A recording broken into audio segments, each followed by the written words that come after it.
خلافت کے خاتمے کے بعد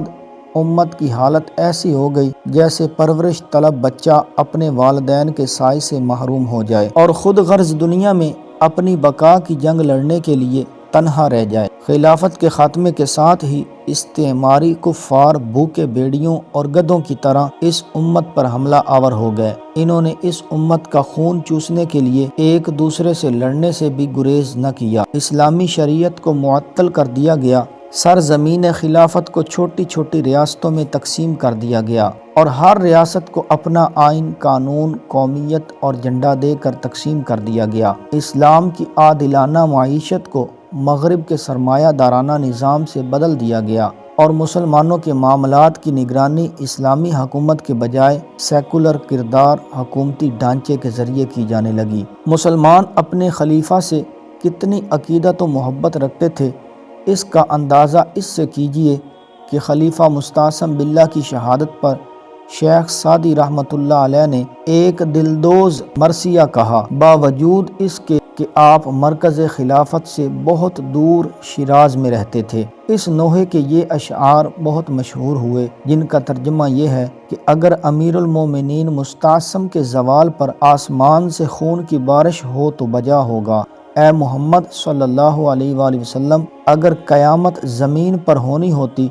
تو آ کر دیکھیے کہ مخلوق خدا پر قیامت گزر گئی ہے۔ اسلام دشمن طاقتیں خلافت کو منہدم کرنا کیوں ضروری سمجھتی تھیں، اس کا پتہ ایک واقعہ سے چلتا ہے کہ مولانا حسن مدنی اور شیخ الہند مولانا محمود الحسن کے ساتھ تحریک آزادی کے سلسلے میں مالٹا جزیرے میں نظر بند تھے۔ وہاں ایک انگریز افسر تھا جس کا کسی جرم میں کورٹ مارشل ہوا تھا، وہ بھی وہاں سزا کاٹ رہا تھا۔ مولانا حسین مدنی نے اس سے پوچھا کہ خلافت عثمانیہ مسلمانوں کی ایک کمزور سی خلافت ہے، کیا وجہ ہے کہ برطانیہ، فرانس اور اٹلی اس کے پیچھے پڑے ہوئے ہیں؟ ہم مسلمان اس نام کی خلافت سے عقیدت رکھتے ہیں لیکن سارا یورپ اس کو ختم کرنے کی کوشش کر رہا ہے، تمہیں خلافت ترکیہ سے کیا خطرہ ہے؟ اس نے کہا، مولانا آپ کا سوال اس قدر سادہ نہیں جس سادگی سے آپ پوچھ رہے ہیں۔ یاد رکھیے، خلافت عثمانیہ ایک کمزور سی خلافت ہے، مگر قسطنطنیہ میں بیٹھا ہوا خلیفہ آج بھی کسی غیر مسلم ملک کے خلاف اعلان جنگ کر دے تو مراکش سے لے کر انڈونیشیا تک مسلمان نوجوانوں کی بھرتی شروع ہو جائے گی۔ سارا یورپ ان دو لفظوں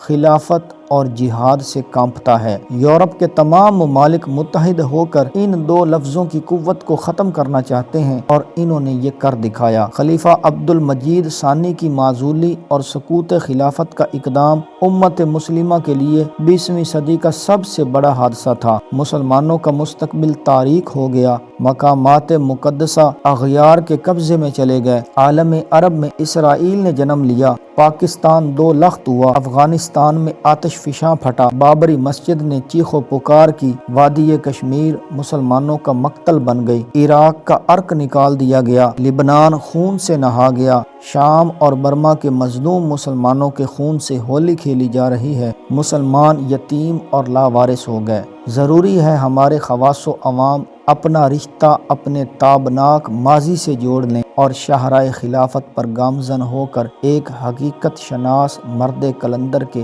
اس کہے کو سچا کر دکھائیں، اپنی ملت کو قیاس اقوام مغرب پہ نہ کر۔